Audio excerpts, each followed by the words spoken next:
AIIMS nursing के exam की तैयारी कर रहे हो, साथ साथ में कोई भी स्टेट का एग्जाम हो, चाहे वो आपका महाराष्ट्र हो, चाहे वो यूपी हो, चाहे वो आपका जम्मू कश्मीर का एग्जाम हो, आपको भी पता है लास्ट मोमेंट पर केमिस्ट्री एकमात्र ऐसा सब्जेक्ट होता है जो बायोलॉजी की तरह आसान तो होता है, लेकिन अगर आप अच्छे से इसको पढ़ लेते हो तो कम टाइम में एक बेहतरीन स्कोर आप केमिस्ट्री के अंदर कर सकते हो। तो मैं लेके आ गया हूं वन शॉट सीरीज, जिसमें वो सारे चैप्टर जिनका वेटेज ज्यादा होता है और जिनसे क्वेश्चंस ज्यादा पूछे जाते हैं वो एक एक चैप्टर में आपको करवाने वाला हूं। तो आज का जो चैप्टर होने वाला है आपका सॉल्यूशन, जहां पर वो सारे इंपॉर्टेंट टॉपिक, चाहे वो आइडियल नॉन आइडियल सॉल्यूशन हो, चाहे वो आपका कोलिगेटिव प्रॉपर्टी से रिलेटेड क्वेश्चन हो, चाहे वो आपका बॉन्ट ऑफ फैक्टर हो, वो सारे इंपॉर्टेंट टॉपिक आज के वन शॉट में बहुत अच्छे से करेंगे। इतना ही नहीं, साथ साथ में मैं आपको क्वेश्चंस का अप्रोच भी सिखाऊंगा कि किस तरीके के क्वेश्चंस आपके एग्जाम में पूछे गए हैं और किस तरीके से आप अप्रोच करोगे तो आपका क्वेश्चंस बहुत आसानी से आप सॉल्व कर पाओगे, वो भी मिनिमम टाइम में और वो भी बहुत ही शानदार शॉर्ट ट्रिक के साथ में।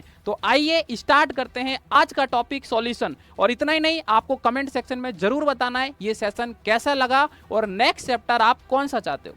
तो दोस्तों वन शॉट सीरीज का आज फर्स्ट चैप्टर होने वाला है सॉल्यूशन, और आप ध्यान से देख सकते हो ये वन शॉट सिर्फ नाम है, वरना डिटेल में एक एक टॉपिक में आपको कवर करने वाला हूं।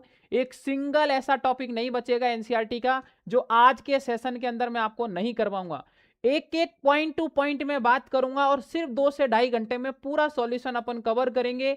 एक भी टॉपिक ऐसा नहीं बचेगा। आप देख सकते हो complete one shot line to line बहुत अच्छे से with short trick with detail analysis यहां पर अपन करेंगे। तो बिल्कुल अब टाइम वेस्ट नहीं करेंगे और सॉल्यूशन पर आ जाते हैं और सॉल्यूशन की कहानी को चेक करते हैं कि भाई साहब सॉल्यूशन है क्या। तो देखो सीधी और सिंपल बात करते हैं अपन, सॉल्यूशन का मतलब क्या है। आपने यहां पर घर में चाय बनाई होगी, शरबत बनाई होगी, ऐसी मैं आशा करता हूं, या बनाई नहीं है तो आपने बनाते हुए डेफिनेटली देखा होगा। तो आपने देखा होगा मेरे दोस्त, जब अपन शरबत बनाते हैं तो मान लीजिएगा ये आपने यहां पर एक गिलास ले लिया है और इसमें यहां पर आपने, ठीक है, पानी, पानी मतलब H2O, ठीक है ना, H2O यहां पर ले लिया है। अब शरबत अगर आपको बनाना है तो ऊपर से यहां पर अपन क्या क्या डाल सकते हैं भाई, शुगर डाल सकते हैं, ठीक है। उसके बाद में यहां पर शुगर के साथ साथ आप यहां पर लेमन डाल सकते हो, कोई भी फ्लेवर डाल सकते हो। तो आपने नोटिस किया होगा कि पानी की अमाउंट बहुत ज्यादा है कंपैरिजन टू शुगर एंड आपका यहां पर लेमन। तो जिसकी अमाउंट आपका मैक्सिमम है, जिसका अमाउंट आपका क्या है, मैक्सिमम अमाउंट जिसका है, वो आपका यहां पर कहलाता है सॉल्वेंट। वो आपका क्या कहलाता है, सॉल्वेंट। और जो आपने ऊपर से डाला है यहां पर, जैसे लेमन या फिर आपका शुगर या कोई भी फ्लेवर, उसकी अमाउंट यहां पर कम है तो उसको बोलते हैं सॉल्यूट। तो यहां पर जिसका लेस अमाउंट होता है वो आपका सॉल्यूट होता है और जिसका मैक्सिमम अमाउंट होता है वो आपका सॉल्वेंट होता है। और जब सॉल्यूट और सॉल्वेंट, जब सॉल्यूट एंड सॉल्वेंट आपस में मिक्स हो जाते हैं तो आपका यहां पर बन जाता है सॉल्यूशन। तो सॉल्यूट का मतलब जो आपका लेस अमाउंट में होगा, सीधी और सिंपल बात। सॉल्वेंट का मतलब जो आपका मैक्सिमम अमाउंट में होगा, और दोनों मिलके आपके क्या बनाएंगे, सॉल्यूशन। तो सॉल्यूशन आपका एक प्रकार का होमोजेनियस मिक्सचर होता है। सॉल्यूट एंड सॉल्वेंट का सीधी और सिंपल डेफिनेशन है, जो मैं आशा करता हूं आप सभी को क्लियर हो गई होगी। बात करते हैं यहां पर टाइप ऑफ सॉल्यूशन की। बहुत सारे डिफरेंट डिफरेंट टाइप है। तो यहां पर बात करेंगे, एक गैसियस सॉल्यूशन बन सकता है, एक लिक्विड बन सकता है और एक सॉलिड सॉल्यूशन बन सकता है। तो ध्यान से आप सोचो एक बार, एक लाइन में इस चीज को मैं आपको समझा दूंगा। अगर आप यहां पर ध्यान से सोचोगे तो ओवरऑल जो फेज है सॉल्यूशन का वो डिपेंड करेगा किसके ऊपर, सॉल्वेंट के ऊपर। कारण क्यों है, कारण क्या है, क्योंकि सॉल्वेंट की अमाउंट मैक्सिमम होती है। आप खुद सोचो, अगर पानी बहुत ज्यादा है तो ऊपर से आप यहां पर कोई सॉलिड चीज भी डाल दोगे, लेकिन पानी अगर आपका लिक्विड है तो अमाउंट पानी की ज्यादा है, तो ओवरऑल जो सॉल्यूशन होगा उसका फेज क्या होगा, लिक्विड ही होगा। तो याद रखना, जो फेज होता है सॉल्यूशन का वो डिपेंड करता है सॉल्वेंट क्या है। अगर मान लो यहां पर सॉल्वेंट अगर गैस है तो सॉल्यूट आप कुछ भी ले लो, चाहे गैस ले लो, चाहे लिक्विड ले लो, चाहे आपका सॉलिड ले लो, कुछ भी फर्क नहीं पड़ेगा। अगर सॉल्वेंट गैस है तो सॉल्यूशन का टाइप भी आपका क्या होगा, गैसियस होगा। सर मजा आ गया, बिल्कुल चीज क्लियर हो गई। अगर सॉल्वेंट आपका लिक्विड है तो आप सॉल्यूट कुछ भी ले लो, गैस ले लो, लिक्विड ले लो, सॉलिड ले लो, कोई फर्क नहीं पड़ेगा। ओवरऑल जो टाइप है सॉल्यूशन का वो लिक्विड ही होगा। अगर आपने सॉल्वेंट सॉलिड ले लिया कोई फर्क नहीं पड़ेगा, अब सॉल्यूट क्या है, ओवरऑल आपका सॉलिड सॉल्यूशन होगा। इसके कुछ एग्जांपल भी है। अगर मैं बात करूं सॉल्यूट गैस हो और सॉल्वेंट भी गैस हो, जैसे आपके मिक्सचर देख सकते हो आप ऑक्सीजन और नाइट्रोजन गैस का। अगर मैं बात करूं सॉल्यूट अगर लिक्विड है और सॉल्वेंट अगर गैस है तो क्लोरोफॉर्म जो आपका यहां पर नाइट्रोजन के साथ में मिक्स किया जाता है। सॉल्यूट अगर आपका सॉलिड है और सॉल्वेंट अगर आपका यहां पर गैस है तो आप देख सकते हो यहां पर कैम्फरेन नाइट्रोजन। अगर मैं बात करूं सॉल्यूट गैस है और सॉल्वेंट आपका लिक्विड है तो ऑक्सीजन को डिजोल्व कर सकते हैं वाटर में। अगर सॉल्यूट लिक्विड है और सॉल्वेंट भी लिक्विड है तो एथेनॉल जो कि लिक्विड होता है उसको आप पानी में मिला सकते हो। सॉल्यूट अगर सॉलिड है, सॉल्वेंट अगर लिक्विड है तो ग्लूकोज को आप यहां पर पानी में मिला सकते हो। सॉल्यूट गैस है, सॉल्वेंट सॉलिड है तो solution of hydrogen in platinum देख सकते हो। सॉल्यूट आपका लिक्विड है, सॉल्वेंट आपका सॉलिड है तो amalgam of mercury with sodium देख सकते हो। सॉल्यूट सॉलिड है, सॉल्वेंट भी सॉलिड है तो यहां पर आप कॉपर को डिजोल्व कर सकते हो गोल्ड में। तो ये कुछ इंपॉर्टेंट आपके एग्जाम्पल है जो एक बार यहां पर आप जनरल साइंस की तरह इनको सोचोगे, जनरल थिंकिंग से सोचोगे तो आपको बहुत आसानी से याद हो जाएंगे। बाई चांस एक नंबर का सवाल आ सकता है कि यार गैसियस सॉल्यूशन कब बनता है, लिक्विड सॉल्यूशन कब बनता है, सॉलिड सॉल्यूशन कब बनता है। आपसे बोला जाएगा कि अगर सॉल्यूट ये है, सॉल्वेंट ये है तो कोई एग्जांपल बताओ या फिर इसका सॉल्यूशन का टाइप बताओ, तो आप आसानी से बता सकते हो। सॉलिड सॉल्यूशन अभी देखा था अपन ने, सॉलिड सॉल्यूशन कब बनेगा, जब सॉल्वेंट आपका सॉलिड हो और सॉल्यूट कुछ भी हो।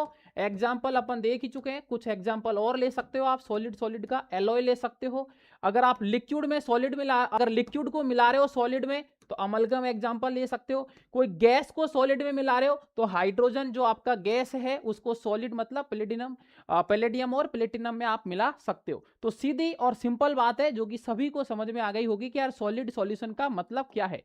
लिक्विड सॉल्यूशन, लिक्विड सॉल्यूशन का मतलब क्या है, आपका सॉल्वेंट लिक्विड होगा। अब सॉल्यूट आप कुछ भी ले सकते हो, चाहे सॉलिड चाहे लिक्विड चाहे आपका गैस। तो जब सॉलिड को लिक्विड में मिलाते हो तो कोई सॉल्ट सॉल्यूशन का आप कोई भी एग्जांपल ले सकते हो।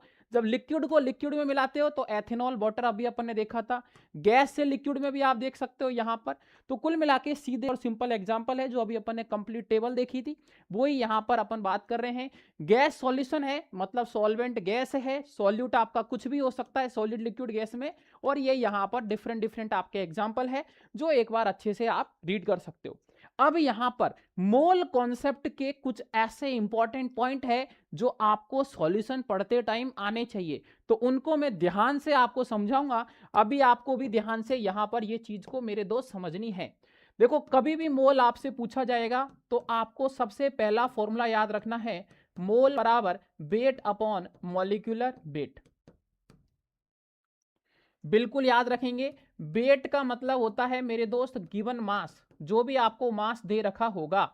मॉलिक्यूलर वेट मान लो H2O का निकालना है तो एक तो ऑक्सीजन है यहां पर और दो आपके यहां पर क्या है, हाइड्रोजन है। तो कुछ नहीं करना मेरे दोस्त, ऑक्सीजन में आपको पता है 8 और 16 प्लस हाइड्रोजन में आपको पता है 1 और 1। तो जो यहां पर मॉलिक्यूलर वेट जो होता है वो ऊपर वाला नंबर होता है। तो ऑक्सीजन का मॉलिक्यूलर वेट 16, एक हाइड्रोजन का 1, तो कितने हाइड्रोजन है यहां पर, 2 हाइड्रोजन है, एक हाइड्रोजन नहीं है। तो 1 गुणा 2 कर देंगे, 16 प्लस 2 मतलब 18 आपका मॉलिक्यूलर वेट हो जाएगा। इस तरीके से मॉलिक्यूलर वेट आपका कैलकुलेट कर सकते हो आप। जो ऊपर वाला नंबर होता है वही आपका यहां पर एटॉमिक वेट मॉलिक्यूलर वेट होता है। बात करते हैं यहां पर नंबर 2 फॉर्मूला। नंबर 2 बहुत इंपॉर्टेंट है, मोल बराबर गिवन वॉल्यूम अपॉन में 22.4 लीटर, या फिर आप बोल सकते हो गिवन वॉल्यूम अपॉन में 22,400 ml। लेकिन याद रखना डिपेंड करेगा, अगर लीटर में है तो ये वाला, ml में है तो ये वाला फॉर्मूला लगाओगे, लेकिन ये लगाओगे एट STP। STP का मतलब है standard temperature pressure. Standard temperature pressure इसका मतलब होता है प्रेशर आपका 1 atm होना चाहिए और टेम्परेचर आपका 273 केल्विन होना चाहिए। ये वाला फॉर्मूला लगा दोगे आप एसटीपी पर। थर्ड नंबर का जो फॉर्मूला है, मोल बराबर number of molecule, number of कुछ भी आ जाए, चाहे मॉलिक्यूल आ जाए चाहे आपका एटम आ जाए, तो उसमें आपको एवोगैड्रो नंबर का डिवाइड कर देना है। क्या कर देना है? एवोगैड्रो नंबर का डिवाइड कर देना है। एवोगैड्रो नंबर का वैल्यू याद रखना 6.022 इंटू 10 की पावर 23, ये आपका वैल्यू है जो आपको याद होना चाहिए, क्योंकि मोल का जो डेफिनेशन है वो यही होता है।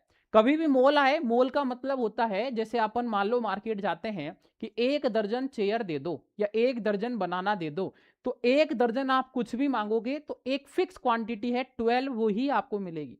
तो मोल का भी मतलब यही होता है, ये भी एक फिक्स क्वांटिटी आपका 1 एवोगैड्रो नंबर जिसका वैल्यू होता है 6.022 इंटू 10 की पावर 23, जिसके ये बराबर होता है। चलो भाई साहब, नेक्स्ट यहां पर अपन बात करते हैं कंसंट्रेशन टर्म्स। अब देखो यहां पर ये इंपॉर्टेंट एक नंबर का ऑब्जेक्टिव सवाल बनता है कंसंट्रेशन टर्म्स में। एक टेम्परेचर पर डिपेंड करता है और एक टेम्परेचर पर आपका डिपेंड नहीं करता है, टेम्परेचर पर इंडिपेंडेंट है। तो ध्यान से देखना मेरे दोस्त, टेम्परेचर डिपेंडेंट की अगर मैं बात करूंगा तो ग्राम पर, ठीक है ना, लीटर, वॉल्यूम पर, वॉल्यूम परसेंटेज मतलब वॉल्यूम बाई वॉल्यूम, या मोलरिटी या नॉर्मलिटी, ये टेम्परेचर पर डिपेंड करती है। मास परसेंटेज मतलब weight by wait, mole fraction, molarity और पार्ट्स पर मिलियन डिपेंड नहीं करती है। सीधी ट्रिक बता रहा हूं, जिसमें भी आपका वॉल्यूम का टर्म्स आता है, ध्यान से सुन लो, सीधा सीधा सिंपल ट्रिक है, जिसमें भी वॉल्यूम, कहीं भी वॉल्यूम दिख जाए फॉर्मूला के अंदर, वॉल्यूम का टर्म्स आता है वो आपका डिपेंड करेगी। और जिसमें वॉल्यूम का टर्म्स नहीं आता है फॉर्मूला के अंदर, कहीं भी जिसमें वॉल्यूम का टर्म्स नहीं आता है, वो आपका इंडिपेंडेंट होगी, वो आपका डिपेंड नहीं करेगी। सीधी सिंपल एक लाइन में याद कर लो, काम खत्म। ठीक है, नीट के अंदर, जेईई मेंस के अंदर भी इसके सवाल आते हैं, तो साथ साथ में अगर वो भी एग्जाम देना चाहते हो तो आप ध्यान रखना, इस तरीके से आपसे पूछा जा सकता है। तो अब स्टार्ट करते हैं, ठीक है ना, कंसंट्रेशन टर्म्स को। पहला जो कंसंट्रेशन टर्म्स है वो आता है आपका मास परसेंटेज, जिसको परसेंटेज वेट बाई वेट बोला जाता है। बहुत सीधी सिंपल चीज है, आपको दिख रहा होगा, मान लो 100 ग्राम का एक सॉल्यूशन है। याद रखना, जो कंसंट्रेशन टर्म्स अपन रिप्रेजेंट करते हैं जनरली, यहां पर अपन ने मास परसेंटेज है, तो ठीक है ना, तो परसेंटेज है तो 100 ग्राम का सॉल्यूशन से ही यहां पर इस चीज को डिफाइन करेंगे। इसका मतलब ये है कि कितना मास ऑफ सॉल्यूट अपन डिजोल्व करेंगे 100 ग्राम सॉल्यूशन में, मतलब मास ऑफ सॉल्यूट कितना होगा जिसको डिजोल्व करेंगे फिक्स क्वांटिटी 100 ग्राम सॉल्यूशन के अंदर, वो ही उसका मास परसेंटेज है। तो याद रखना मेरे दोस्त, परसेंटेज वेट बाई वेट या मास परसेंटेज का मतलब होता है वेट ऑफ सॉल्यूट अपॉन में वेट ऑफ सॉल्यूशन, परसेंटेज है तो 100 से मल्टीप्लाई कर देना है। अब इसको इस तरीके से भी याद रख सकते हो। दूसरा ट्रिक बता रहा हूं, ऊपर वेट आ रहा है तो ऊपर वेट आएगा, नीचे वेट आ रहा है तो नीचे भी वेट आएगा। ऊपर हमेशा सॉल्यूट आता है, नीचे हमेशा सॉल्यूशन आता है। परसेंटेज है तो 100 से आपको मल्टीप्लाई करना है, तो it is equal to the mass of solute in gram present in 100 gram of solution are known as mass percentage. सीधा और सिंपल। नेक्स्ट आपका वॉल्यूम परसेंटेज। अब देखो सीधा सिंपल है यार, वॉल्यूम अगर परसेंटेज है तो कितना वॉल्यूम ऑफ सॉल्यूट लेंगे 100 ml के सॉल्यूशन में, क्योंकि अब आपका वॉल्यूम है, वॉल्यूम आ गया तो यहां पर ग्राम की जगह ml आ जाएगा, बस सीधा सिंपल। तो वही परसेंटेज वॉल्यूम बाई वॉल्यूम, ठीक है ना, परसेंटेज वॉल्यूम बाई वॉल्यूम अगर आपको निकालना है तो यहां पर वॉल्यूम ऑफ सॉल्यूट अपॉन में वॉल्यूम ऑफ सॉल्यूशन, परसेंटेज है तो 100 से आपको यहां पर क्या कर देना है, मल्टीप्लाई कर देना है, क्योंकि परसेंटेज है, ऊपर वॉल्यूम तो वॉल्यूम, नीचे वॉल्यूम तो वॉल्यूम, ऊपर सॉल्यूट नीचे सॉल्यूशन, काम खत्म। बस इतना आपको आ गया तो आपका सवाल गलत नहीं होगा। मास बाई वॉल्यूम मतलब कितना मास लेंगे 100 ml के सॉल्यूशन में, कितना सॉल्यूट का मास लेंगे 100 ml के सॉल्यूशन में। तो वही सीधा ट्रिक जिसको याद है, अब तो कुछ दिक्कत आ ही नहीं सकती।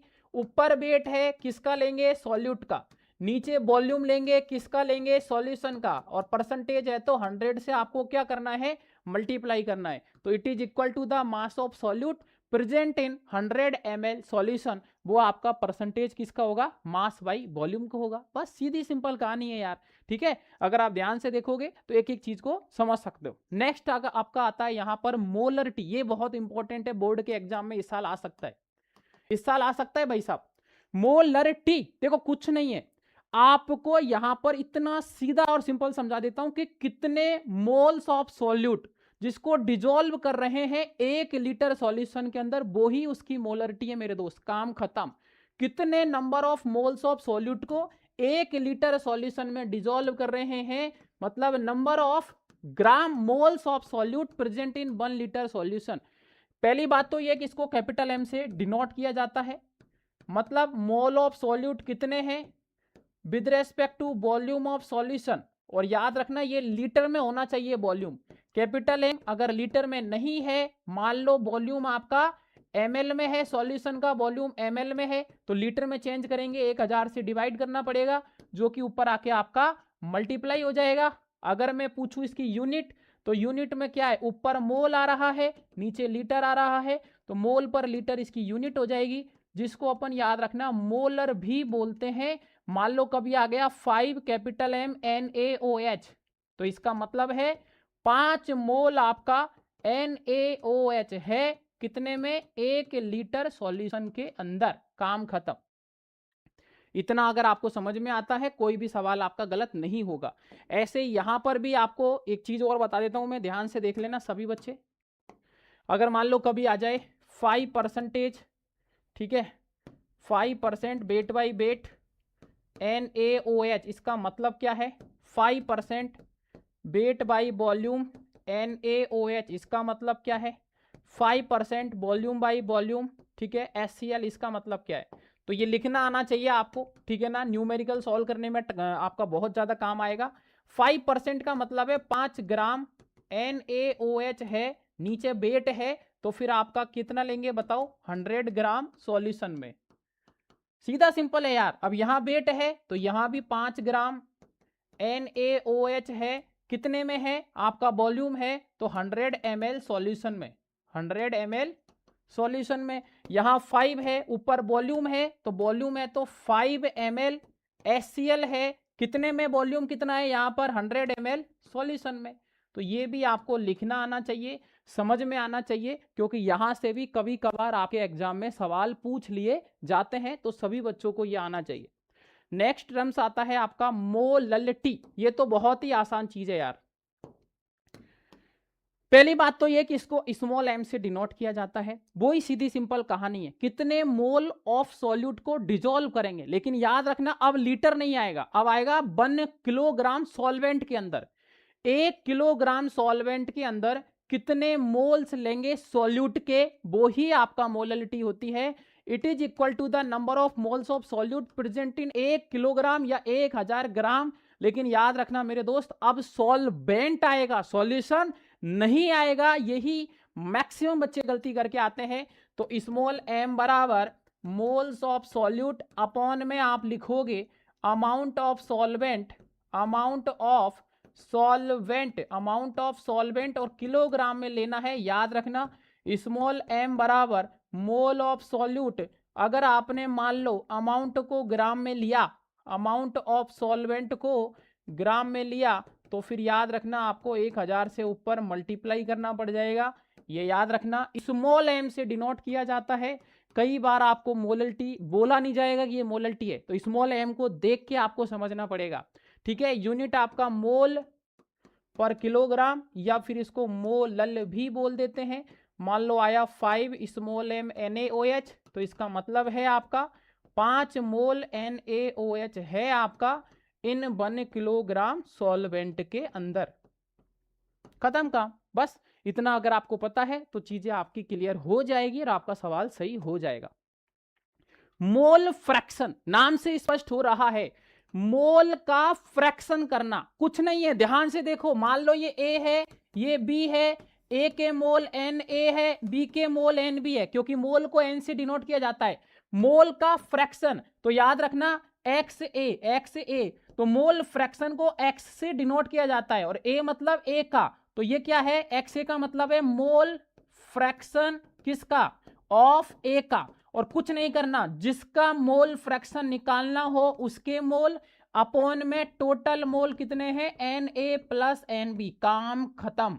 मान लो बी के मोल फ्रैक्शन निकालना है तो एक्स बी किसके निकालना है, बी का, जिसका निकालना है उसको ऊपर रखो और नीचे आपको टोटल यहां पर Na प्लस Nb कर देना है, बस काम खत्म।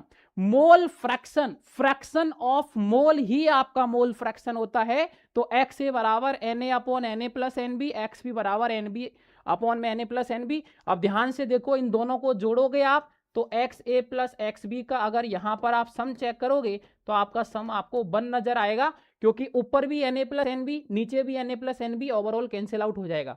अब ऊपर मोल है नीचे भी मोल है, तो इसकी याद रखना नो यूनिट, ठीक है ना, एंड डायमेंशन, कोई भी यूनिट एंड डायमेंशन आपका नहीं होता है, ठीक है ना। आप बोल सकते हो कि ये यूनिट लेस होता है, ठीक है ना, ये क्या होता है एक तरीके से यूनिट लेस होता है, ये भी आपको पता होना चाहिए, सवाल आ सकता है।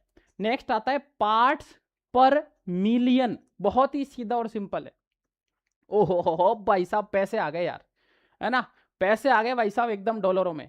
तो मान लो यहां पर ये 1 मिलियन आपका यहां पर डॉलर है, ठीक है, और मैं बोलूं कि इसमें से $1 मैंने निकाल लिया, तो ये है आपका पार्ट्स पर मिलियन। इतना बड़ा अमाउंट में से बहुत ही छोटी चीज आपको बाहर निकाल रहे हो, वो ही आपका यहां पर पार्ट्स पर मिलियन, जिसको पीपीएम भी बोला जाता है। मान लो पीपीएम आपको किसी एक का निकालना है, तो इसका मतलब है मास ऑफ ए अपॉन में ओवरऑल कितना है आपका सॉल्यूशन, मतलब मास ऑफ सॉल्यूशन, और पार्ट्स पर मिलियन है तो 10 की पावर 6 से आपको मल्टीप्लाई कर देना है।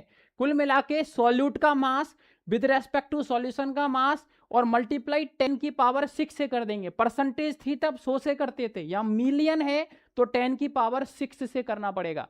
अब एक चीज और होती है, यहीं पे बता देता हूं, पार्ट्स पर बिलियन, अगर बिलियन हो जाएगा सब कुछ सेम होगा, अगर पीपीबी पार्ट्स पर बिलियन आ जाएगा सब कुछ सेम रहेगा, वही मास ऑफ ए, ठीक है ना, मास ऑफ ए अपॉन में वही मास ऑफ सॉल्यूशन। अब बिलियन है तो 10 की पावर 6 की जगह 10 की पावर 9 आ जाएगा। तो सीधी सिंपल कहानी है, 1 unit of substance for every 1 million unit of solution. जब एक सॉल्यूट प्रेजेंट होता है बहुत ही छोटी क्वांटिटी में और उसको अपन यहां पर कन्वर्ट करते हैं कंसंट्रेशन पीपीएम के अंदर, तो इसी को अपन यहां पर पीपीएम बोलते हैं। ये सभी बच्चों को यहां पर समझ में आना चाहिए और मैं आशा करता हूं कि आप सभी को समझ में भी आ गया होगा। नेक्स्ट है आपका सॉल्युबिलिटी।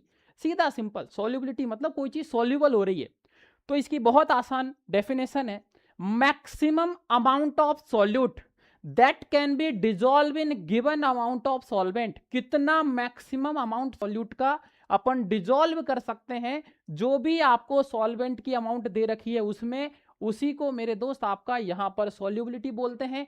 मान लो ये आपको सॉल्वेंट का अमाउंट दे रखा है, तो इसमें कितना सॉल्यूट आप मैक्सिमम से मैक्सिमम मिला सकते हो, यही आपका सॉल्युबिलिटी है। तो solubility of substance, it's maximum amount that can be dissolve in specified amount of solvent at a specific temperature.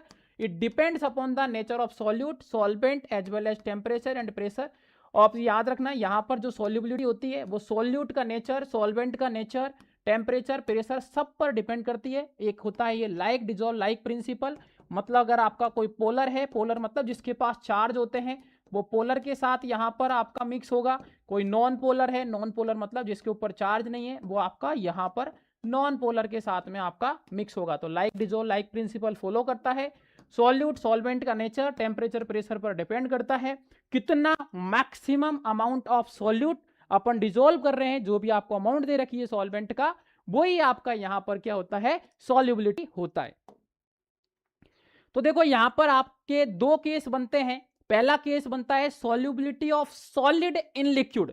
Solubility किसकी, सॉलिड की, किसमें, लिक्विड में, पहला केस बनता है। दूसरा केस बनता है सॉल्युबिलिटी ऑफ गैस, गैस का सॉल्युबिलिटी किसमें, लिक्विड के अंदर। तो ये दो केस बनते हैं। पहला केस अपन देखेंगे solubility of solid in liquid, मतलब अपन देखेंगे भाई साहब सॉल्युबिलिटी सॉलिड का लिक्विड के अंदर क्या होगा।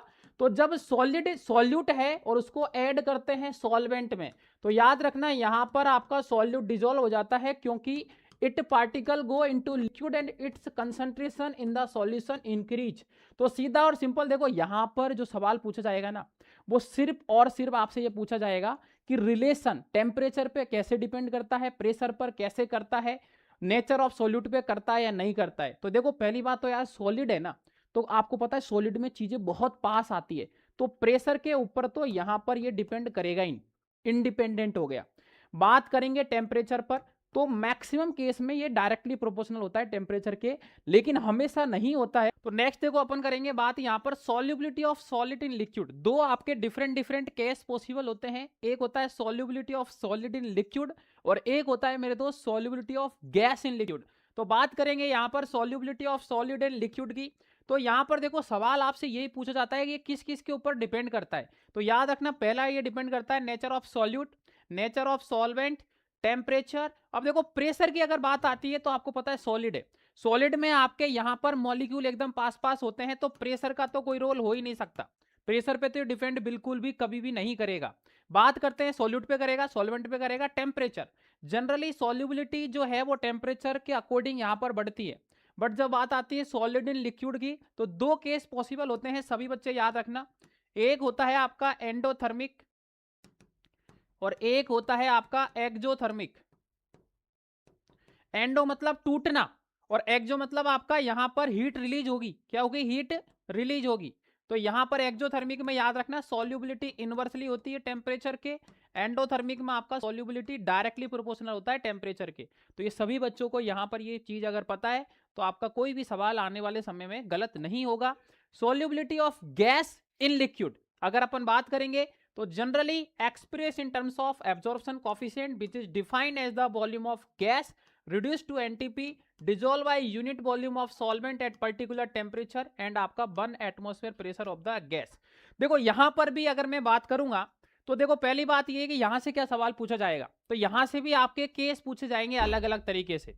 तो पहली बात आती है कि यहां पर टेम्परेचर पर क्या ये डिपेंड करेगा, तो बिल्कुल मेरे दोस्त करेगा, लेकिन टेम्परेचर में गैस वाले केस में एक ही केस पॉसिबल होता है एक्जोथर्मिक, जिसमें सॉल्युबिलिटी इनवर्सली होती है टेम्परेचर के, क्योंकि एंडोथर्मिक पॉसिबल नहीं है, क्योंकि गैस खुद टूट के बनी है, जबकि यहां पर एंडो का मतलब ही टूटना होता है, तो गैस को तोड़ के क्या बनाओगे आप, तो ओनली यहां पर एक्जोथर्मिक पॉसिबल है।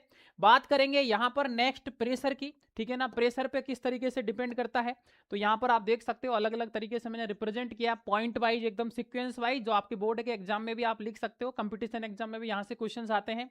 Nature of gas easily liquefiable gas are more soluble, example carbon dioxide is more soluble than oxygen and hydrogen.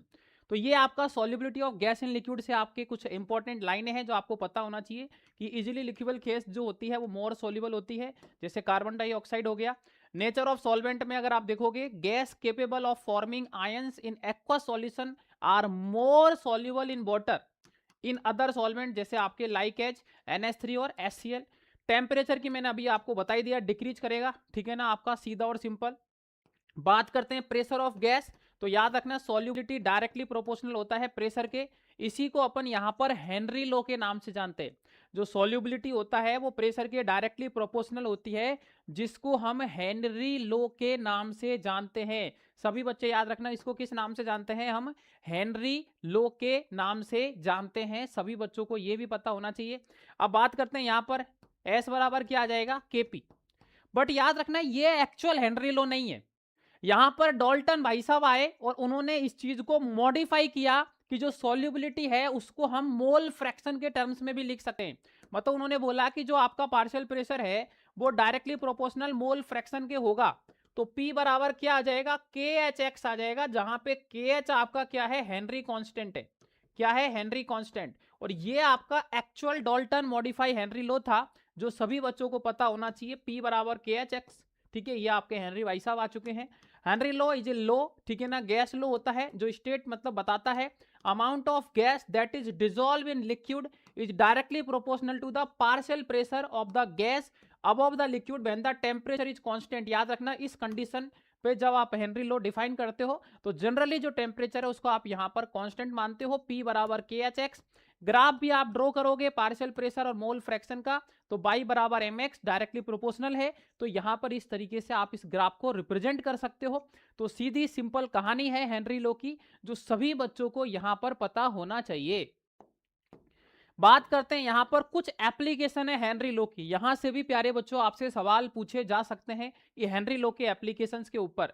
तो प्रोडक्शन ऑफ कार्बोनेट ड्रिंक, ठीक है ना, जो आप करते हो कोल्ड ड्रिंक वगैरह, उसमें भी हेनरी लो के एप्लीकेशंस यूज होते हैं। डायरेक्ट आपसे सवाल पूछा जा सकता है।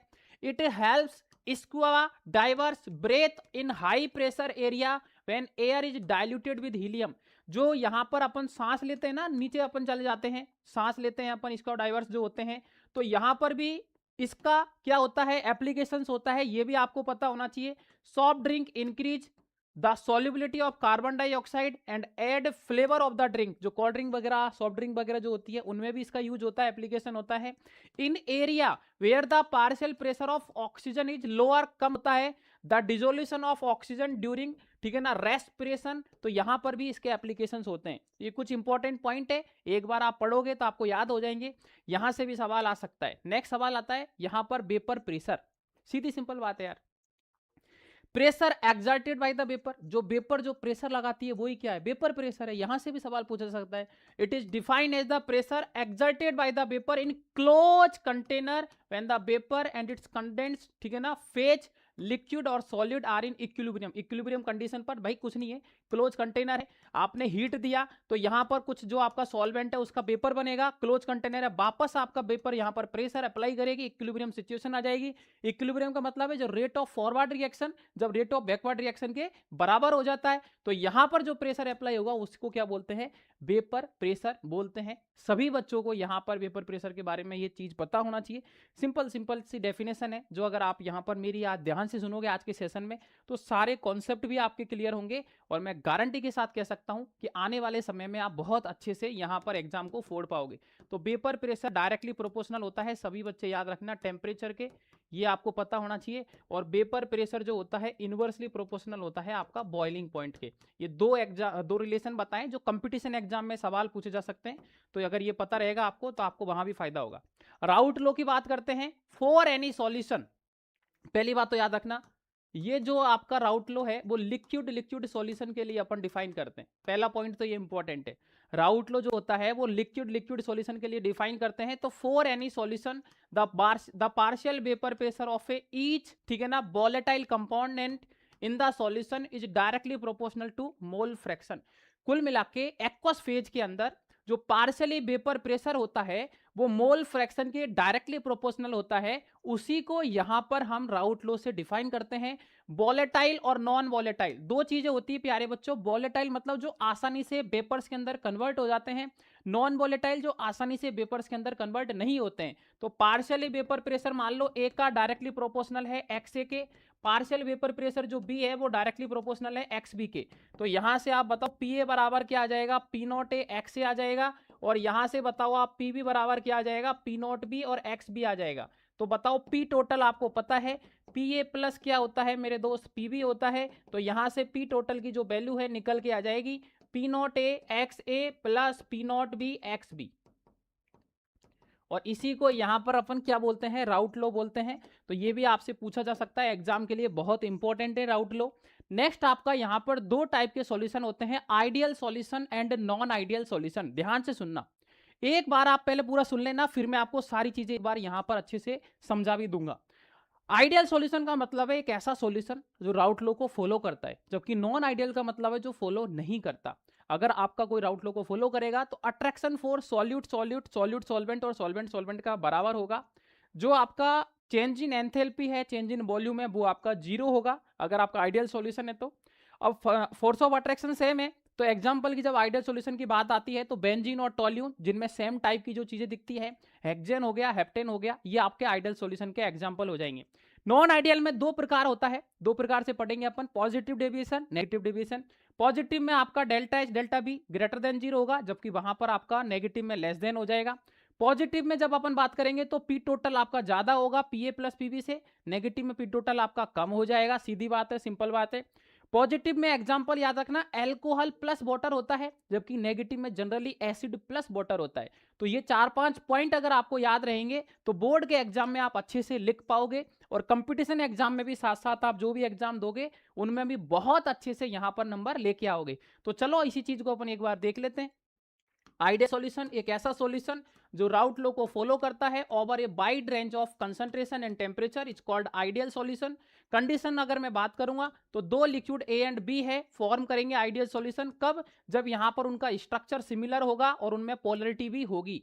Ideal solution nature of molecular जो इंट्रैक्शन फोर्स होता है किस किस के बीच में, ए का मतलब है सॉल्यूट सॉल्यूट, बीबी का मतलब है सॉल्वेंट सॉल्वेंट, और दोनों जब मिक्स कर देंगे उस टाइम भी आपका यहां पर इक्वल होगा, याद रखना।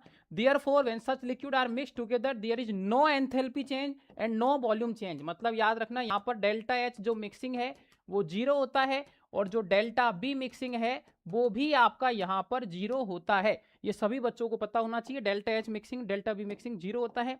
आइडियल सॉल्यूशन में ये मैंने आपको यहाँ पर अलग से भी बता दिया है, ध्यान से आपको दिख रहा होगा, ठीक है, अच्छे से रिप्रेजेंट भी यहाँ पर कर दिया है। अब बात करते हैं यहाँ पर ग्राफ की, ठीक है ना। अब ये इस ग्राफ को मत देखना, ठीक है ना, पॉजिटिव नेगेटिव में आपको वहां समझ में आ जाएगा। देखो कहानी क्या है, मान लो प्यारे बच्चों एक्स ए बराबर है 1, तो यहां पर एक्स बी बराबर क्या होगा, 0 होगा, और एक्स बी बराबर यहां पर 1 है तो एक्स ए बराबर 0 होगा। कारण आपको पता है क्योंकि x A plus x B का जो सम होता है वो आपका क्या होता है 1। अब एक्स ए 1 है मतलब कुछ यहां पर प्योर वेपर प्रेशर होगा ए का, क्योंकि यहां पर एक्स बी तो आपका 0 है, तो बताओ कुछ वैल्यू है यहां पर, सीधी बात है। अब जैसे जैसे आप यहां पर आगे बढ़ रहे हो तो ये आपका यहां पर क्या हो रहा होगा, यहां से कम हो रहा होगा। अब यहां पर एक्स बी 1 हो गया मतलब पी नॉट बी कुछ आपका वैल्यू होगा पी नॉट बी का, सीधी और सिंपल बात है यार। तो ये आपका यहां पर क्या था, 0 था, और जब इन दोनों को अपन ऐड कर दोगे तो ये आपका पी टोटल आ जाएगा जो कि क्या है P A plus P B. तो यहां पर ये पी ए बराबर P naught A X A, और ये यहां पर जो आपने नेक्स्ट वैल्यू देखी है पी बी बराबर क्या थी, P naught B X B, P naught B X B, और ये आपका यहां पर जो वैल्यू है वो आपका क्या है पी टोटल बराबर P A plus P B. तो ये आपका नॉर्मल ग्राफ है।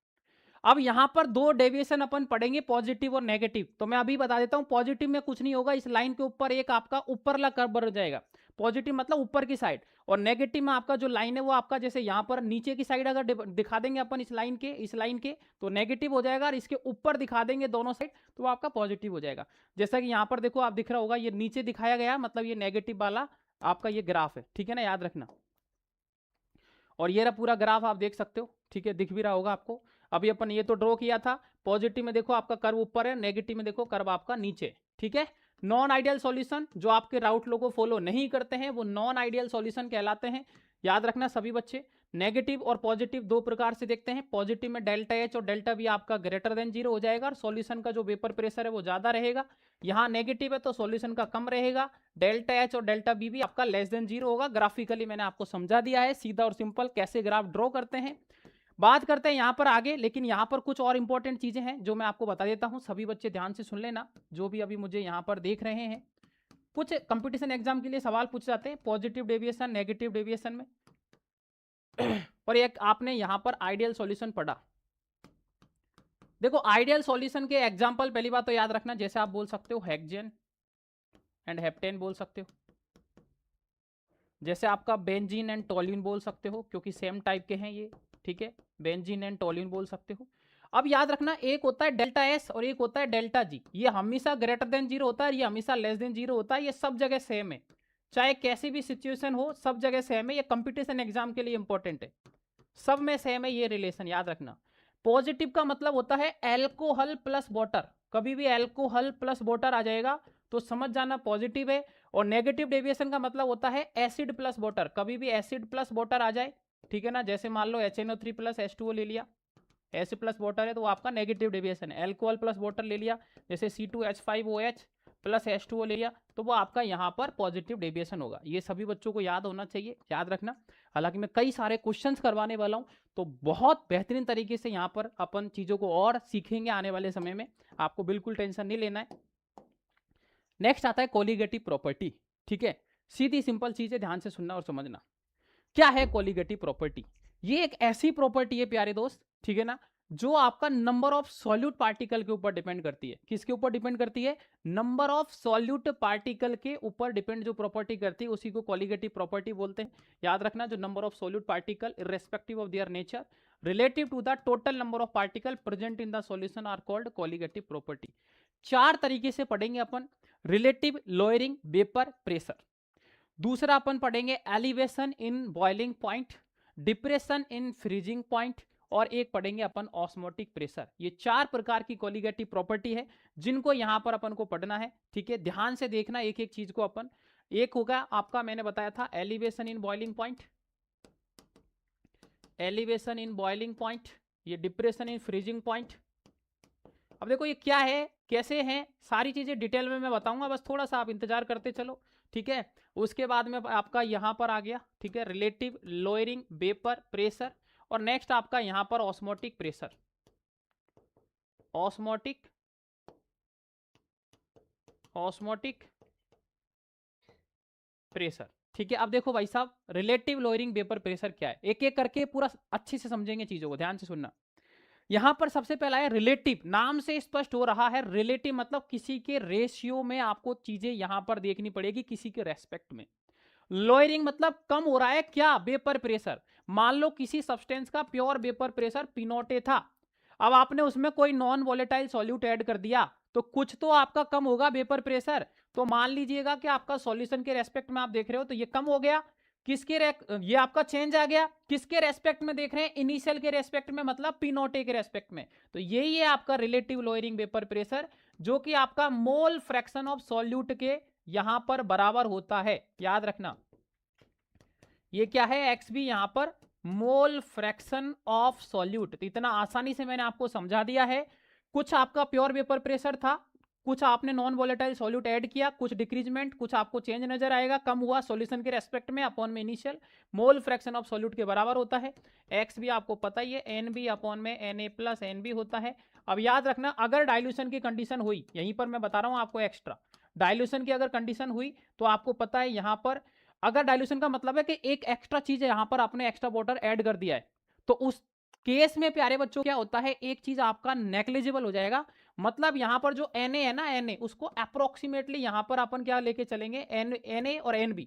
तो ये तो सॉल्यूट है, अब सॉल्वेंट आपका मान लो बहुत ज्यादा हो गया, भाई सीधी बात है, अगर आपका यहां पर Na और NB अगर आपका मान लो यहां पर अपन ने सॉल्यूट ले रखा है यहां पर, ठीक है ना, और Na आपका यहां पर सॉल्वेंट है, और डाइल्यूशन मतलब डाइल्यूट कर दिया मतलब एक्स्ट्रा अमाउंट सॉल्वेंट की ऐड कर दी, तो सॉल्वेंट इतना ज्यादा हो गया और सॉल्यूट अगर इतना सा है, तो मुझे बताओ आपका एक चीज नेग्लिजिबल हो गई। तो उस केस में याद रखना यहां पर NB अपॉन क्या लेंगे, अपन Na लेंगे, क्योंकि NB आप यहां पर सॉल्यूट बहुत कम है तो इसको आपको नेग्लिजिबल मानना पड़ेगा, मतलब NB बराबर अप्रोक्सीमेट में आपको 1 लेना पड़ेगा। तो ये कंपटीशन एग्जाम के लिए याद रखना।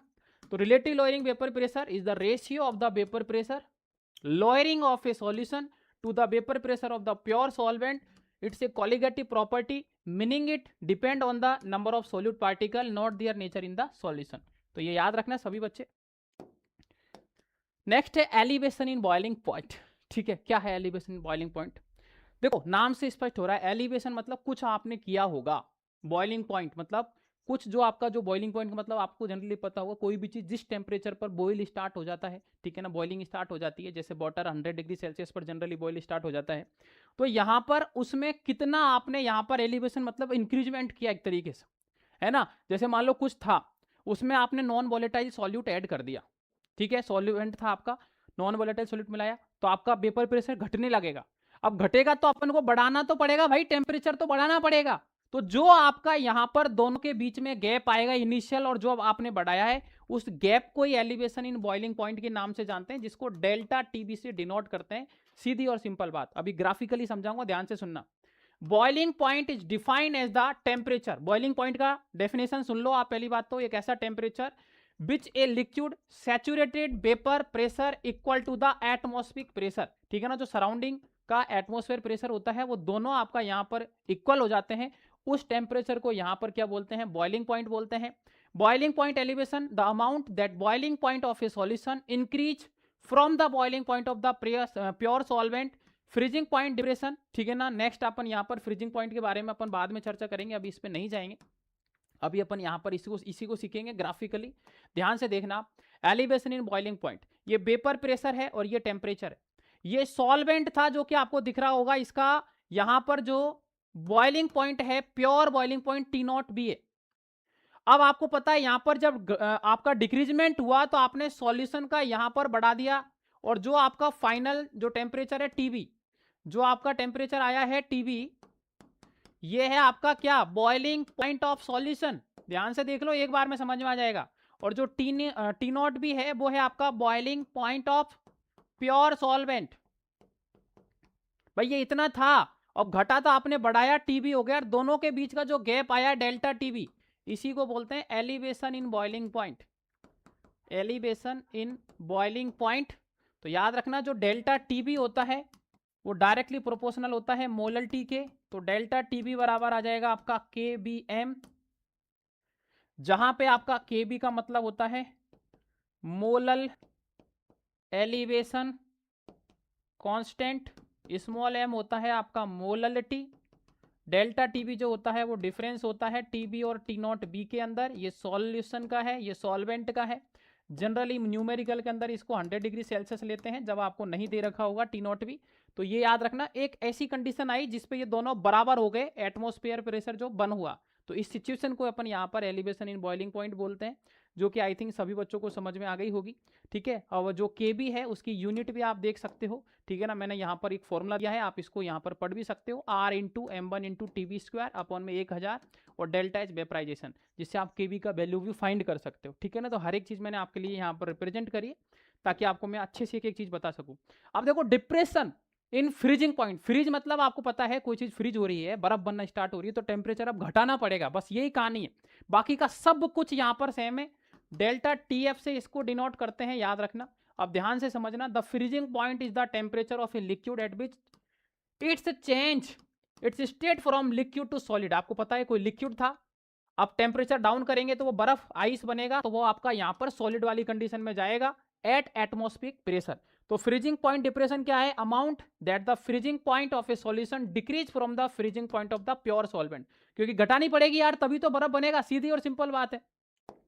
तो इसको भी ग्राफिकली समझ सकते हो। मान लीजिए ये आपका लिक्विड सॉल्वेंट था, अब आपको पता है सॉल्यूशन का क्या करना पड़ेगा, घटाना पड़ेगा। तो एक ऐसा पॉइंट आया जब ये दोनों यहां पर क्रॉस हो गए, सीधी बात है। अब इनिशियल मान लो सॉल्वेंट का टी नॉट एफ था, सॉल्यूशन का फाइनल हो गया टी एफ, तो दोनों के बीच का जो गैप है डेल्टा टी एफ, दोनों के बीच का जो गैप है डेल्टा टी एफ, इसी को बोलेंगे depression in freezing point. Depression in freezing point, सीधी और सिंपल बात। जहां पे आपको दिख रहा होगा डेल्टा टी एफ भी डायरेक्टली प्रोपोर्शनल मोलर टी के होता है, डेल्टा टी एफ बराबर के एफ एम ही होता है। ये आपका यहां पर डिप्रेशन कांस्टेंट है, डिप्रेशन फ्रीजिंग कांस्टेंट। अब देखो यहां पर क्या है, डेल्टा टी एफ का जो वैल्यू है ना मेरे दोस्त, टी नॉट एफ माइनस का टी एफ होता है, याद रखना। क्योंकि आपको पता है फाइनल, अब यहां पर ये दिख रहा होगा टी नॉट एफ, ये आपका फाइनल है, ये आपका यहां पर एक तरीके से इनिशियल है।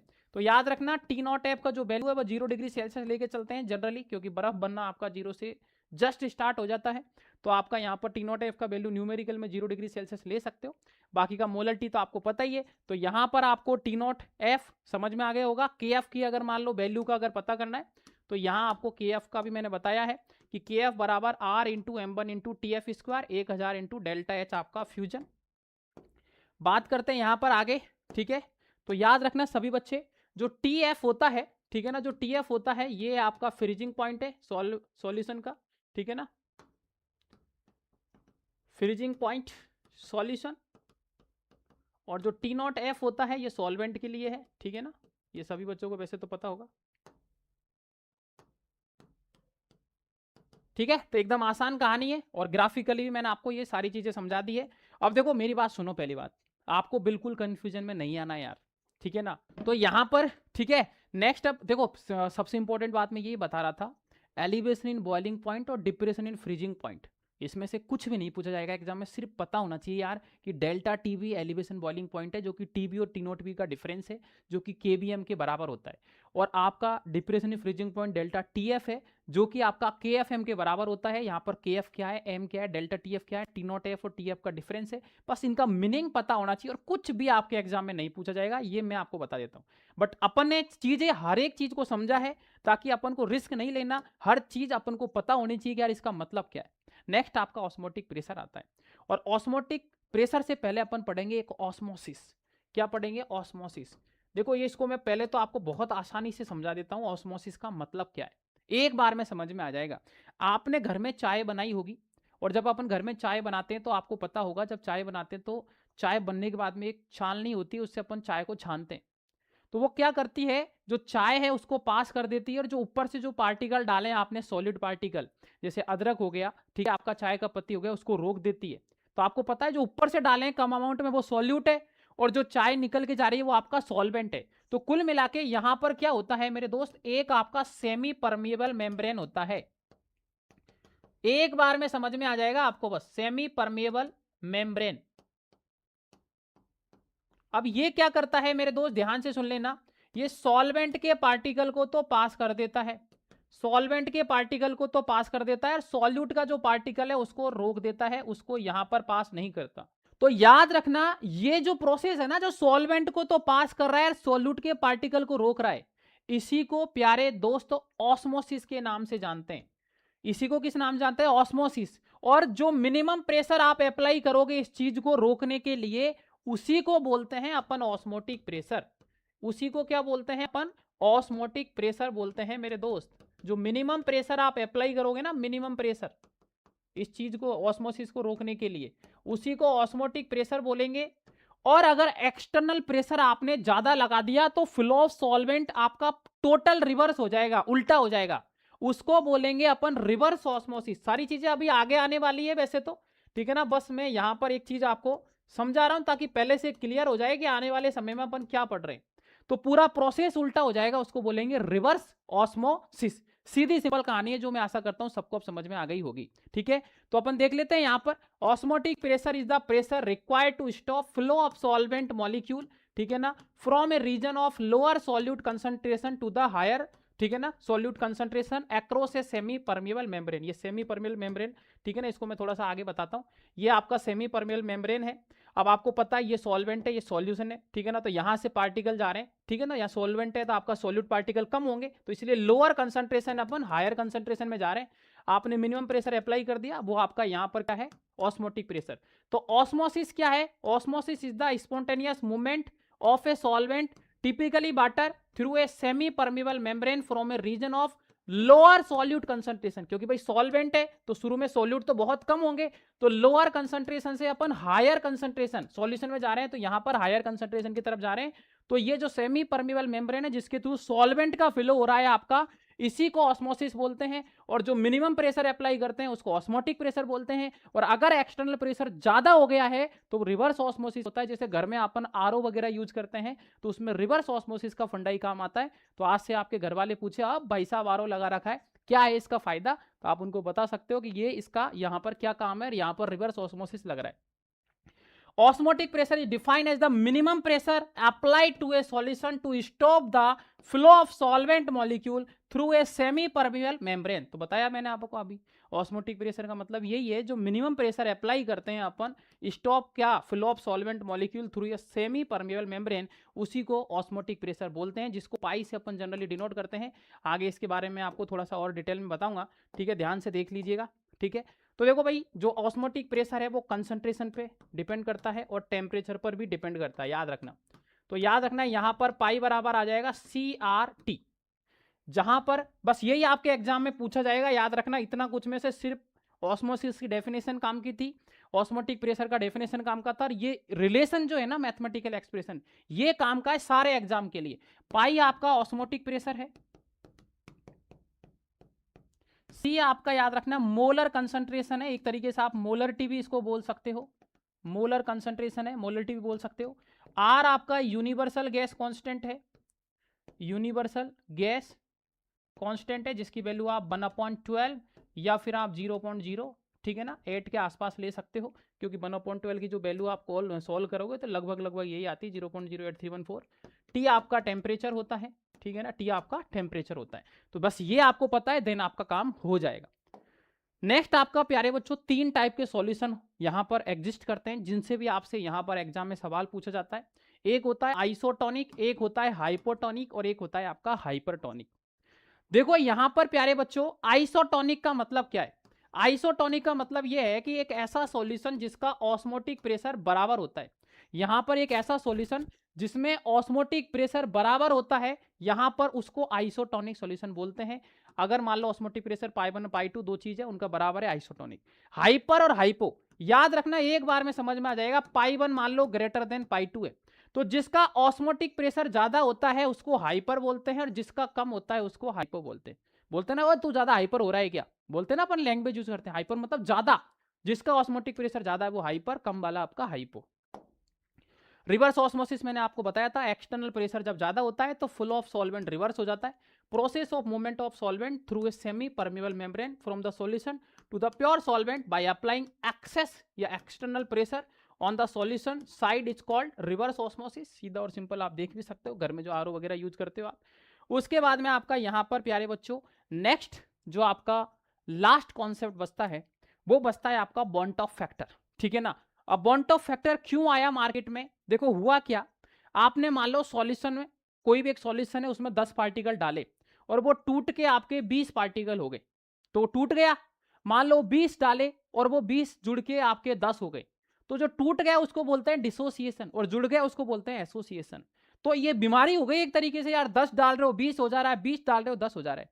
इस बीमारी को दूर करने के लिए एक नया, ठीक है ना, आप डॉक्टर के पास में गए, उस डॉक्टर को बोलते हैं अपन बॉन्ट ऑफ फैक्टर, ठीक है ना, उसी को क्या बोलते हैं प्यारे बच्चों, बॉन्ट ऑफ फैक्टर बोलते हैं। सभी बच्चे याद रखना,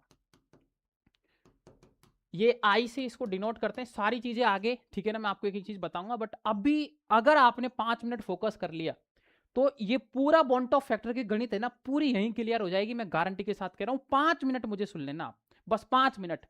बॉन्ट ऑफ फैक्टर से पहले आपको पहली बात तो देखो इसके कुछ इंपॉर्टेंट रिलेशन है जो बता देता हूं, उसके बाद इसके ऊपर बात करूंगा मैं। आई जो होता है ये रेशियो होता है आपका नॉर्मल मोलर मास अपॉन में एबनॉर्मल मोलर मास, पहली बात तो ये याद रखना, ठीक है। एबनॉर्मल नॉर्मल मोलर मास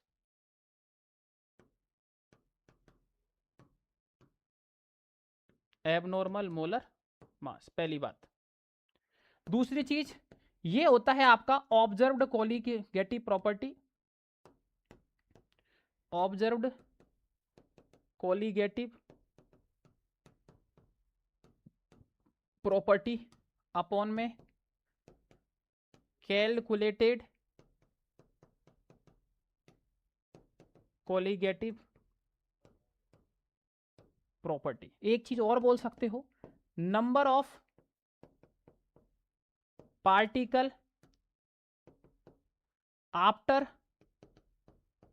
डिसोसिएटेड, या फिर आप बोल सकते हो एसोसिएटेड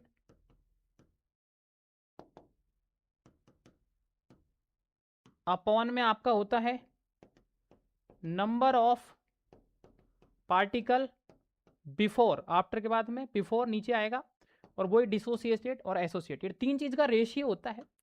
ये तो देखो थ्योरेटिकल एनसीईआरटी की लाइन है जो बता दी मैंने आपको। अब मेन चीज आती है यहां से, ध्यान से सुनना, मजा आ जाएगा, एक बार में क्लियर हो जाएगा। एक होता है इलेक्ट्रोलाइट और एक होता है आपका नॉन इलेक्ट्रोलाइट। मेरे दोस्त नॉन इलेक्ट्रोलाइट का जो मतलब होता है ना, नॉन इलेक्ट्रोलाइट का मतलब ये होता है, सीधी और सिंपल बात मैं बता रहा हूं आपको, एक ऐसा, ठीक है ना, आपका कंपाउंड जो आयनाइज नहीं हो सकता है, जो आयंस के अंदर बिल्कुल भी ब्रेक नहीं हो सकता है, उसको बोलते हैं नॉन इलेक्ट्रोलाइट। जैसे आपका यूरिया हो गया, ग्लूकोज हो गया, शुगर हो गया, और सीधा सिंपल याद रखना इन सबका जो बॉन्ड ऑफ फैक्टर है डायरेक्ट याद रखना 1 होता है। जो नॉन इलेक्ट्रोलाइट होते हैं उनका सीधा बॉन्ड ऑफ फैक्टर 1 होता है, इसमें तो कोई कंफ्यूजन नहीं है। डायरेक्ट आपके बोर्ड के एग्जाम में, कंपटीशन एग्जाम में सवाल आते हैं यार यूरिया का, ग्लूकोज का, शुगर का सीधा 1 होता है, क्योंकि नॉन इलेक्ट्रोलाइट जो आयंस के अंदर नहीं टूट सकता। इलेक्ट्रोलाइट जो आयंस के अंदर ब्रेक हो जाते हैं, टूट जाते हैं, वो आपके इलेक्ट्रोलाइट होते हैं।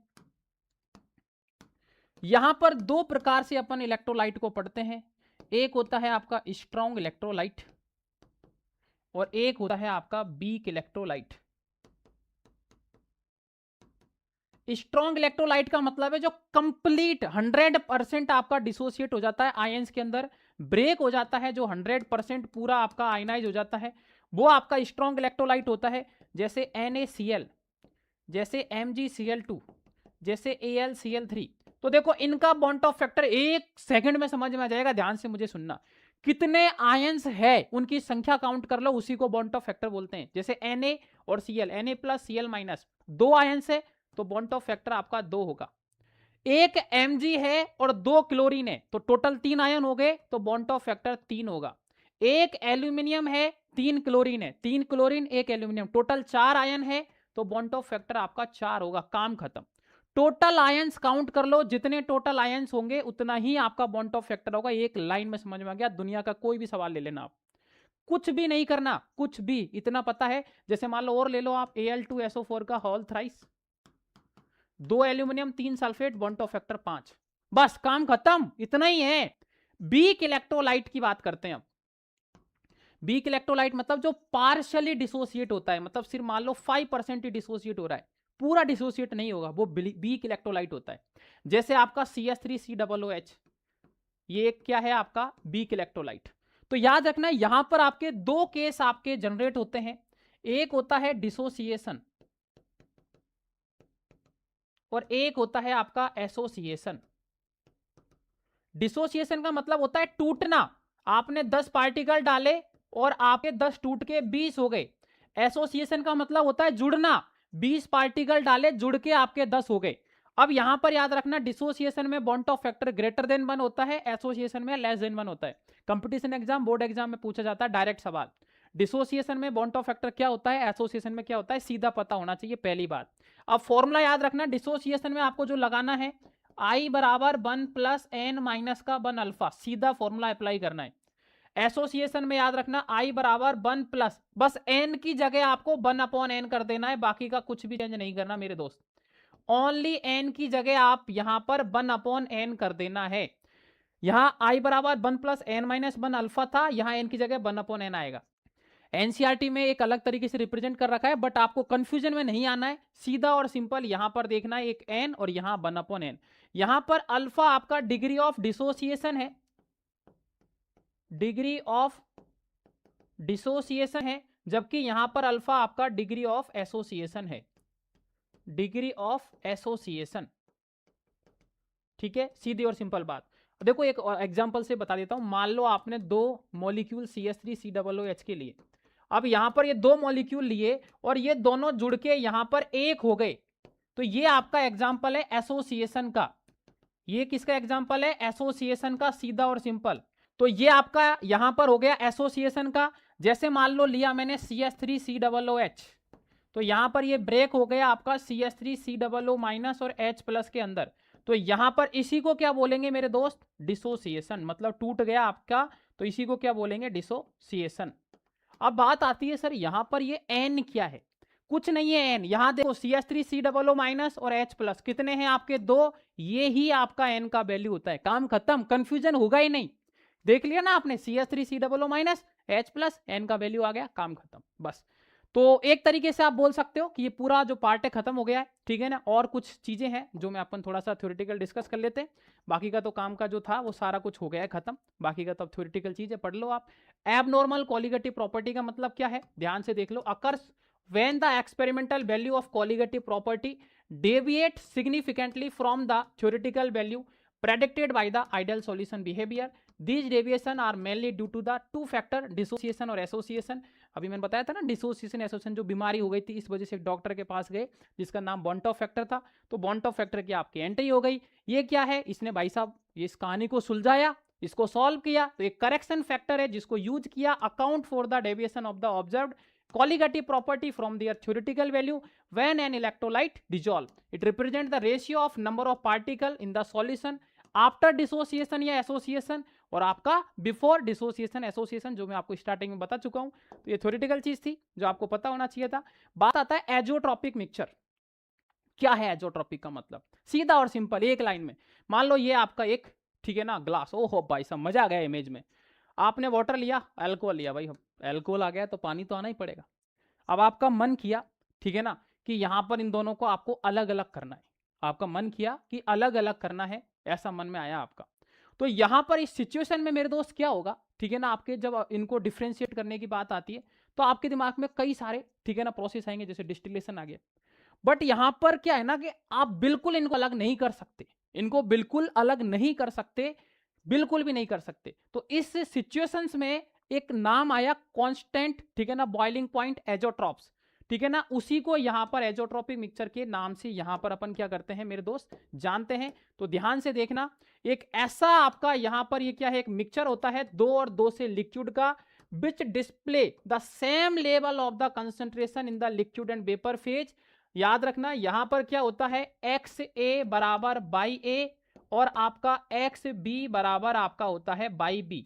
ये आपका मोल फ्रैक्शन है आपका लिक्विड फेज में, और ये जो है आपका बाई ए ये आपका मोल फ्रैक्शन है, मोल फ्रैक्शन है आपका वेपर फेज में। ठीक है, ये भी आपका लिक्विड फेज में है और ये आपका वेपर फेज में मोल फ्रैक्शन है। जब दोनों बराबर हो जाते हैं ना, उसी को यहां पर बोलते हैं अपन एजोट्रॉप्स।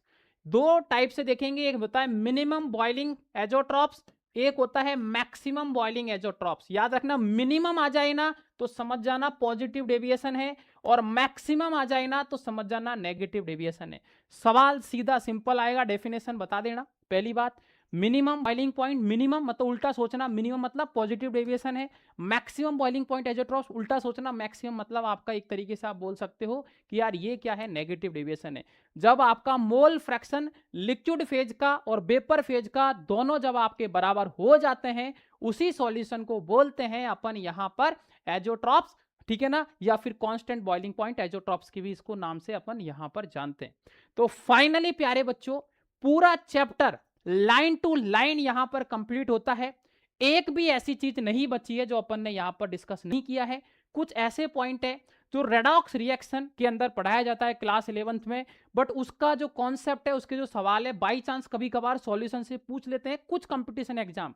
क्योंकि अगर आप कंपटीशन एग्जाम भी यहां पर साथ साथ देने वाले हो, तो वो भी कॉन्सेप्ट को मैं नहीं स्किप करूंगा, उसको भी यहां पर बता दूंगा। देख रहे हो आप, एक एक चीज यहां पर मैं बता रहा हूं। तो यहां पर बाई चांस कभी कभार वहां से सवाल आ जाता है, उसको भी अपन स्किप नहीं करते हैं, चेक कर लेते हैं क्या कहानी है यार। तो ध्यान से देखना, एक बार में समझ में आ जाएगा। वो एक होता है डाइल्यूशन लो। क्या है डाइल्यूशन लो? मान लो ये कंटेनर है, वॉल्यूम V1 है, कंसंट्रेशन M1 है, मैंने बोला इसको डाइल्यूट कर दिया। डाइल्यूट का मतलब प्यारे बच्चों क्या है, ध्यान से सुन लो। एक्स्ट्रा अमाउंट सॉल्वेंट की जब अपन ऐड करते हैं उसको बोलते हैं डाइल्यूट। तो भाई साहब वाटर अपन ने एक्स्ट्रा ऐड कर दिया है, तो पहले वॉल्यूम V1 था, अब V2 आ जाएगा, कंसंट्रेशन भी M2 हो जाएगी। यहां बताओ मोल ऑफ सॉल्यूट अगर मैं लिखूंगा, सॉल्यूट तो दोनों में कांस्टेंट है, उसमें तो कोई चेंज नहीं किया, सिर्फ सॉल्वेंट ऐड किया है। तो बताओ सॉल्यूट क्या हो जाएगा, M1B1। यहां पर बताओ सॉल्यूट आपका ये फर्स्ट वाला है, ये आपका मोल सॉल्यूट का यहां पर सेकंड वाला है, इसमें हो जाएगा M2B2। तो जब इन दोनों के सॉल्यूट को, अब इसमें भी सॉल्यूट सेम है, इसमें भी सेम है, दोनों को बराबर कर सकता हूं, तो एक रिलेशन आ गया M1B1 बराबर M2B2। और ये जो रिलेशन है इसी को बोलते हैं डाइल्यूशन लो। डायरेक्ट आपके एग्जाम में सवाल आ जाता है कई बार, M1 इतना है, B1 इतना है, डाइल्यूट कर दिया तो M2 इतना हो गया, तो B2 बताओ, या B2 इतना हो गया तो M2 बताओ, सीधा निकाल सकते हो। इसी के साथ एक होता है आपका मिक्सिंग लो। ये कुछ इंपॉर्टेंट चीजें हैं जो कंपटीशन एग्जाम के हिसाब से मैं बता रहा हूं, तो अगर आप ध्यान से इनको सुनोगे देन डेफिनेटली आपको आने वाले समय में बेनिफिट होगा। मिक्सिंग लो क्या है, मिक्सिंग लो सभी बच्चे ध्यान से सुनना, वही चीज है भाई साहब, सीधा और सिंपल। यहां पर मान लो कंसंट्रेशन M1 है और आपका यहां पर B1 है, एक दूसरा सॉल्यूशन लिया आपने, इन दोनों को मिक्स किया, ये M2 है, ये B2 है। फाइनली आपका यहां पर दोनों को मिक्स करके एक आपका बन गया नया, जिसको M मिक्स और B मिक्स के नाम से अपन यहां पर जान सकते हैं। तो याद रखना मेरे दोस्त, M1B1 मिलाया किसके साथ, M2B2 के साथ, क्या बन गया बताओ, M मिक्स और B मिक्स। तो यहां पर आपका मैं पूछूं M मिक्स क्या है, तो बताओ M मिक्स का फॉर्मूला, मोलरिटी ऑफ मिक्सचर का फॉर्मूला क्या आ जाएगा, M1B1 प्लस M2B2 अपॉन में आपका B1 प्लस B2। ये आपका यहां पर फाइनल फॉर्मूला आ गया है, जो सभी बच्चों को यहां पर पता होना चाहिए। आप डायरेक्ट सवाल आएगा, इसको मिला रहे हैं तो मोलरिटी मिक्सचर की क्या होगी वो बताओ, तो आप सीधा यहां पर उसको समझा सकते हो और बता भी सकते हो। नेक्स्ट यहां पर एक चीज और, नॉर्मलिटी भी आपसे कई बार पूछी जाती है, तो इसको भी मैं बता देता हूं। नॉर्मलिटी को अपन यहां से N से डिनोट करते हैं, जिसका मतलब होता है नंबर ऑफ ग्राम इक्विवेलेंट किसका, सॉल्यूट का, अपॉन में वॉल्यूम किसका, आपका सॉल्यूशन का। नंबर ऑफ ग्राम इक्विवेलेंट का मतलब होता है W upon E, weight upon equivalent weight. Equivalent weight का मतलब होता है प्यारे बच्चों, याद रखना, मॉलिक्यूलर वेट अपॉन में आपका N फैक्टर। तो सीधा निकाल देंगे अपन नॉर्मलिटी बराबर W का W, E का मॉलिक्यूलर वेट अपॉन में N फैक्टर ऊपर चला गया, into volume of solution. Weight upon molecular weight आपको पता है मोल होता है, और मोल अपॉन वॉल्यूम क्या होता है, मोलरिटी होती है। तो नॉर्मलिटी और मोलरिटी में एक रिलेशन आ जाएगा, नॉर्मलिटी बराबर मोलरिटी गुणा एन फैक्टर। बात आती है एन फैक्टर क्या है, तो याद रखना अगर कोई एक एसिड है तो जितने H प्लस होता है उतना ही आपका एन फैक्टर होता है। यहां पर याद रखना सभी बच्चे, अगर एक बेस है तो जितने आपके OH माइनस होते हैं, जितने आपके OH माइनस होते हैं उतना ही आपका एन फैक्टर होता है। कोई इलेक्ट्रोलाइट है, मान लो आपका NaCl है, कितना चार्ज आ रहा है, +1 -1, तो एन फैक्टर 1 हो जाएगा। मान लो MgCl2 आ गया, Mg के ऊपर +2 चार्ज आ रहा है, तो एन फैक्टर आपका 2 हो जाएगा। एक एक्सेप्शन याद रखना, H3PO4, H3PO3 और H3PO2। तो इस केस में जितने ऑक्सीजन है उससे एक कम आपका एन फैक्टर होता है। 4 ऑक्सीजन है 3 एन फैक्टर होगा, 3 ऑक्सीजन है तो आपका एन फैक्टर 2 होगा, 2 ऑक्सीजन है तो आपका एन फैक्टर आपका 1 होगा। बस ये एक्सेप्शन है, याद रखना।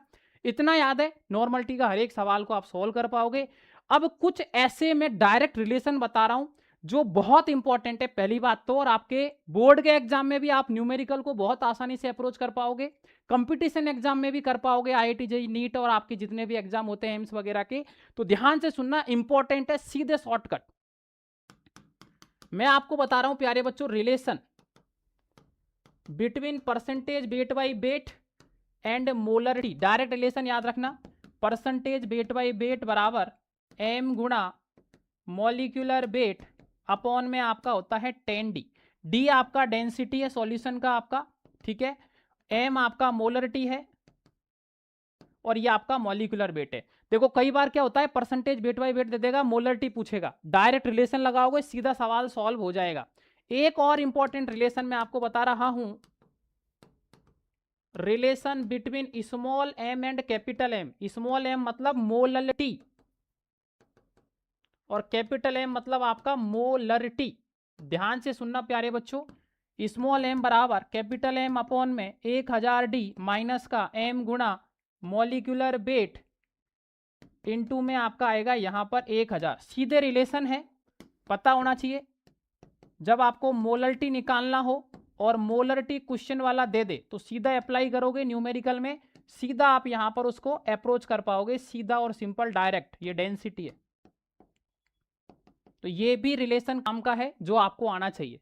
तो ये आपको याद है तो आप सीधे यहां पर सवाल को अप्रोच कर पाओगे। तो आशा करता हूं प्यारे बच्चों आज का सेशन बहुत आपको यहां पर समझ में आया होगा। कुछ भी नहीं बचा है, पूरा एनसीईआरटी कवर कर दिया मैंने, कुछ एक्स्ट्रा पॉइंट कवर कर दिए, कंपटीशन के कुछ शॉर्टकट जो थे वो बता दिए, एक शॉर्टकट और बच गया, ठीक है ना, वो भी बता देता हूं लास्ट टाइम, ठीक है ना।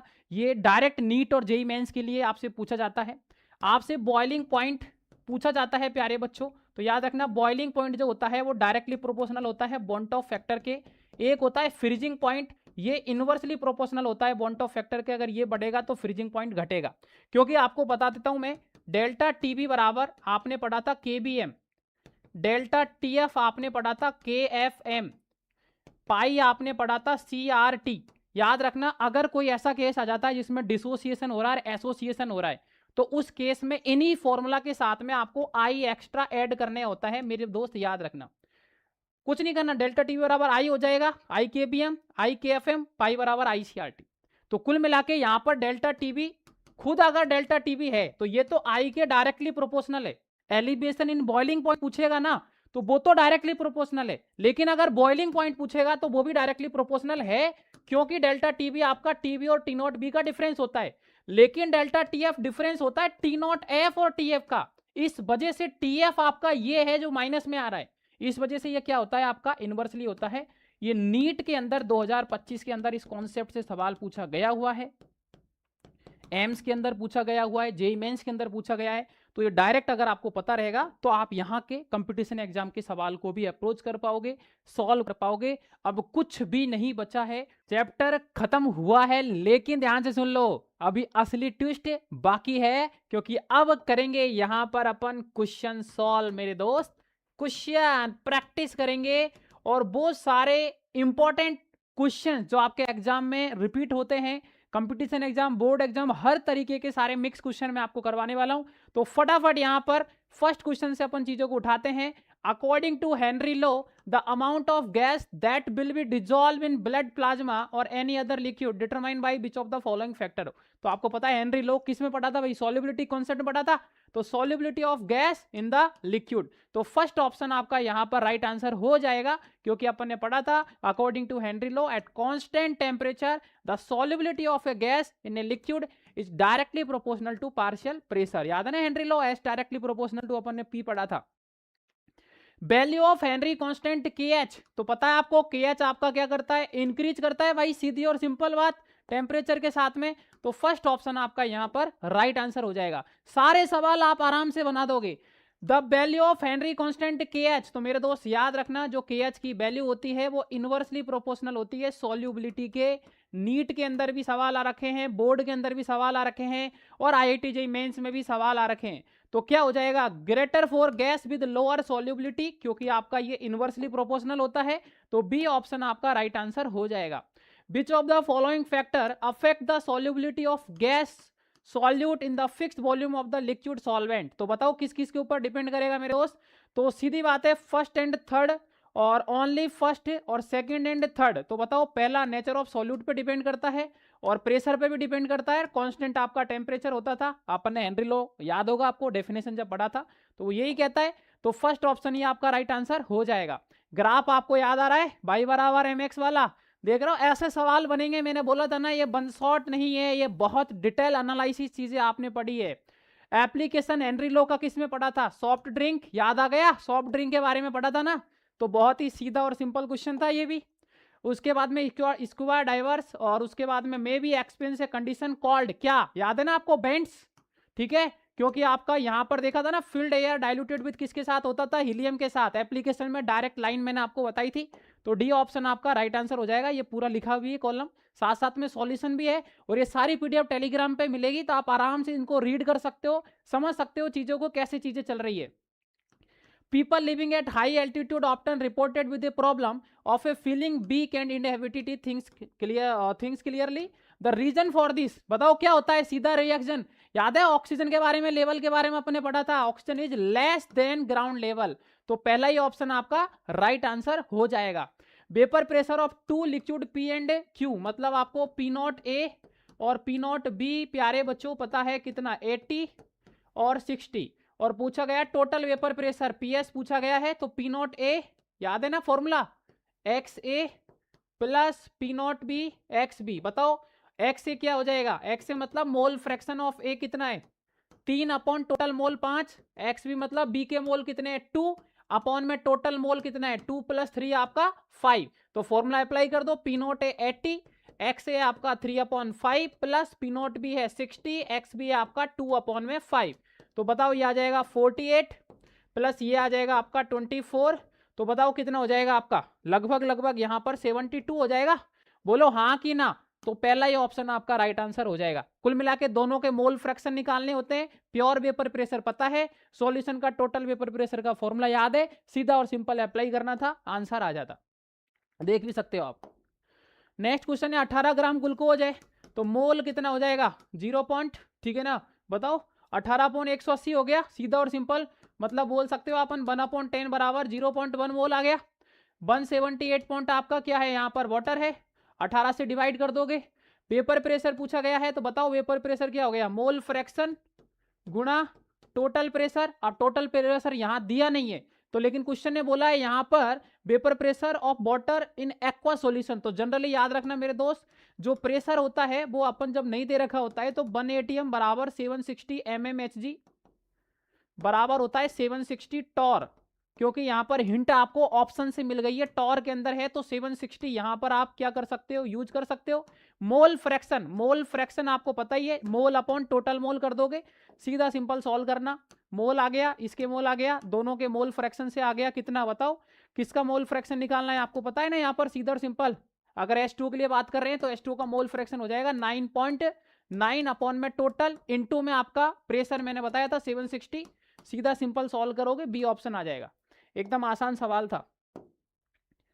ये देखो ये रिलेशन कैसे आएगा, आपने पढ़ा था PS बराबर P0A XA plus P0B XB।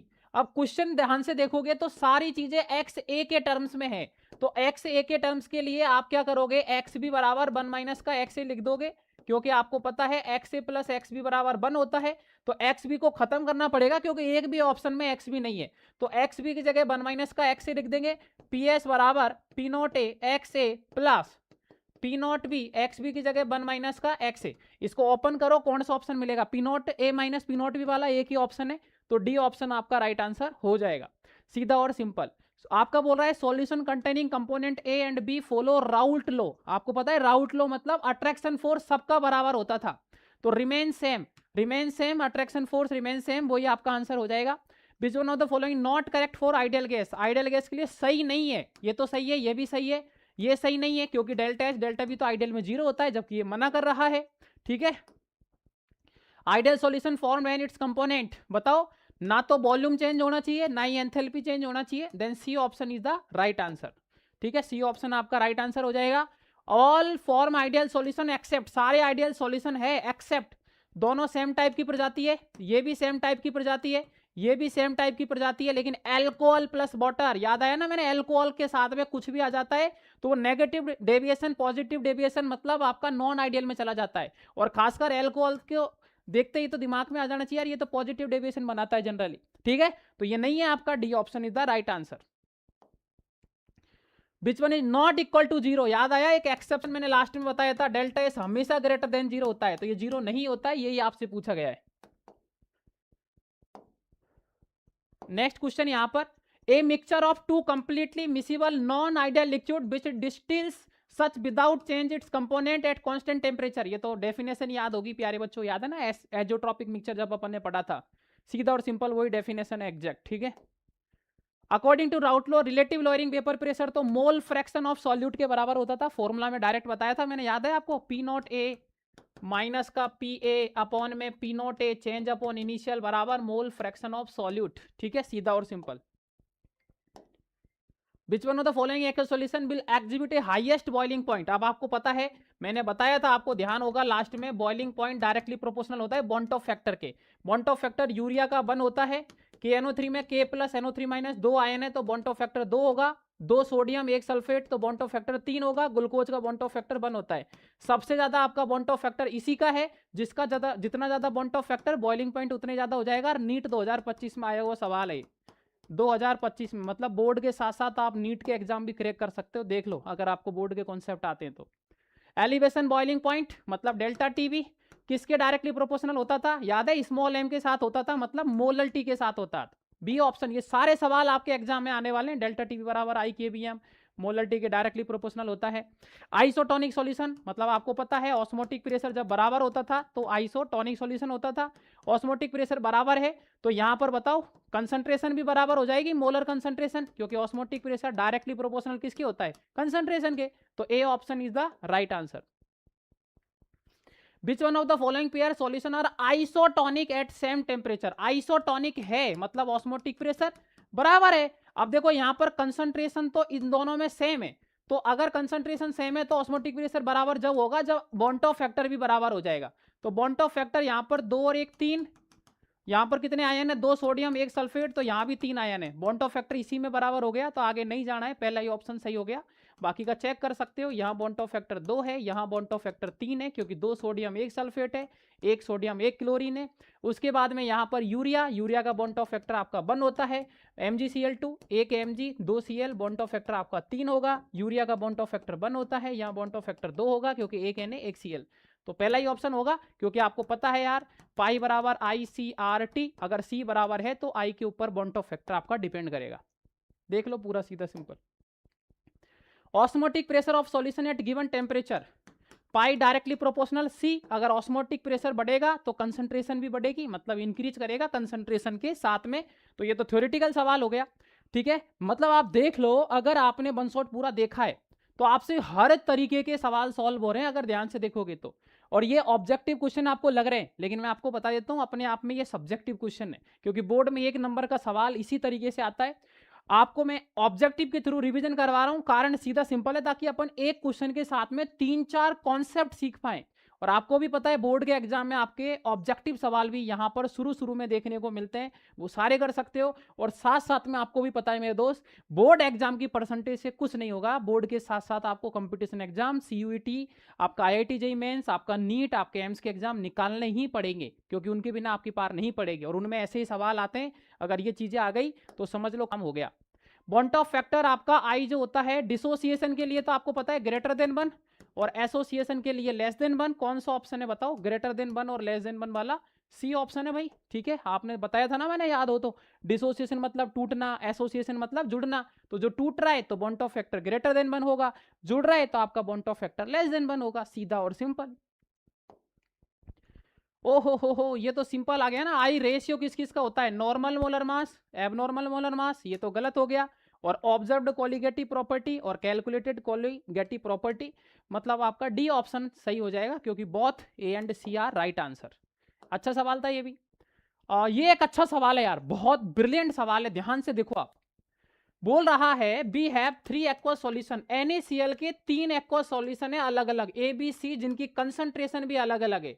और बॉन्ट ऑफ फैक्टर के बारे में पूछा है, आपको पता है पाई बराबर ICRT होता है, और आपसे बॉन्ट ऑफ फैक्टर के बारे में पूछा है। मेरे दोस्त बॉन्ट ऑफ फैक्टर सिर्फ और सिर्फ आयंस के ऊपर डिपेंड करता है, ओनली कितने आयंस है, जैसे NaCl, जैसे आपका MgCl2, जैसे आपका AlCl3, इनमें कितने आयंस है उतना ही बॉन्ट ऑफ फैक्टर होता है। 2 आयन है यहाँ पर, 2 और 1 3 आयन है, यहाँ पर 1 और 3 4 आयन है, तो बॉन्ट ऑफ फैक्टर सिर्फ आयंस के ऊपर डिपेंड करता है। कंसंट्रेशन अलग अलग है, उसको कोई मतलब नहीं है। यहाँ पर NaCl ही है तीनों टाइम, तो बॉन्ट ऑफ फैक्टर तीनों का सेम होगा, क्योंकि ये सिर्फ आयंस पर डिपेंड करता है, कंसंट्रेशन पर नहीं करता है। तो आपका C option is the right answer. उसके बाद में एक मिली मोलर पोटेशियम, ठीक है ना, आपका फेरिसाइनाइड है, 70% डिजोल्व हो रहा है, और ऑस्मोटिक प्रेशर बताना है। अब मिली मोलर है, सीधा सिंपल कंसंट्रेशन पता चल गई।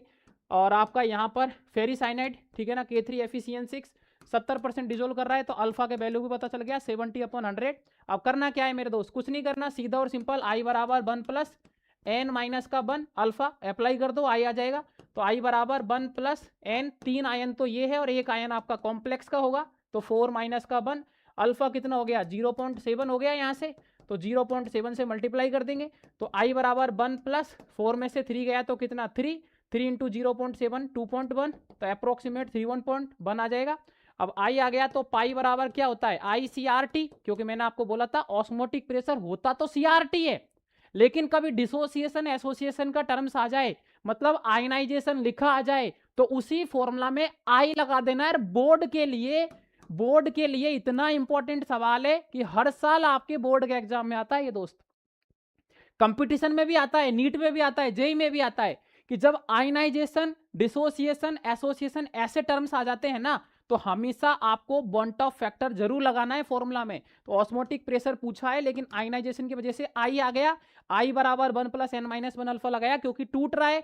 आपको N की वैल्यू पता चल गई टोटल आयन से, अल्फा का वैल्यू क्वेश्चन ने दे दिया था 70/100, 0.7 सॉल्व किया, तो आपका 3.1 इंटू कंसंट्रेशन आपको पता है, उसके बाद में R आपको पता है, T आपको पता है, सारी वैल्यू पुट करोगे आंसर आ जाएगा, सीधा और सिंपल। आप देख सकते हो यहाँ पर, ठीक है, 3.1 आपका I आ गया, पाई बराबर ICRT, आई पता है, कंसंट्रेशन मिली मोलर है, सीधी बात है, मिली और फिर मोलर, मतलब आपका 1/10⁻3, मतलब 10 की पावर माइनस का 3 मोलर कंसंट्रेशन हो गया। आर की वैल्यू आपको पता है 8.314, और सीधा और सिंपल टेम्परेचर आपका 27 डिग्री सेल्सियस है। डिग्री सेल्सियस को केल्विन में चेंज करेंगे तो 273 जोड़ना होता है, तो लगभग ये 300 केल्विन आपका टेम्परेचर आ जाएगा। याद रखना टेम्परेचर को हमेशा डिग्री सेल्सियस से केल्विन में ले जाने के लिए 273 से ऐड करना पड़ता है। सारी वैल्यू यहाँ पुट करोगे 7.7 आपका आंसर आ जाएगा। तो फाइनली प्यारे बच्चों, हर तरीके के जितने भी सवाल आपके पॉसिबल थे सॉल्यूशन के अंदर, मैंने हर तरीके के सवाल भी करा दिए।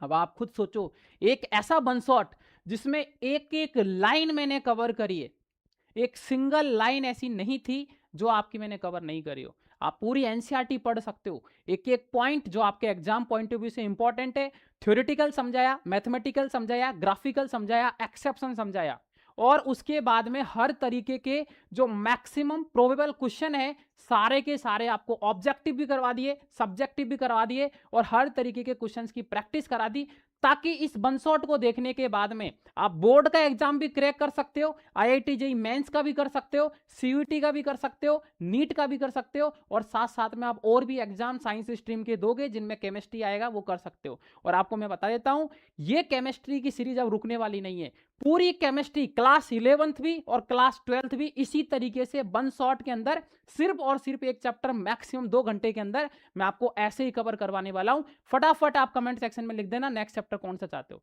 इसी तरीके से क्वेश्चंस भी साथ में रहेंगे और साथ में आपकी थ्योरी भी रहेगी। पूरा कंप्लीट जो निचोड़ है ना केमिस्ट्री का वो आपके सामने रख दूंगा, बिल्कुल पूरा निचोड़ आपके सामने रख दूंगा, ये मेरा पूरा वादा है आपसे। तो फटाफट चैनल को सब्सक्राइब कर दो ताकि आने वाले समय में बहुत सारी चीजें आपको यहां देखने को मिलेगी, क्योंकि इतना सपोर्ट तो यार बनता है।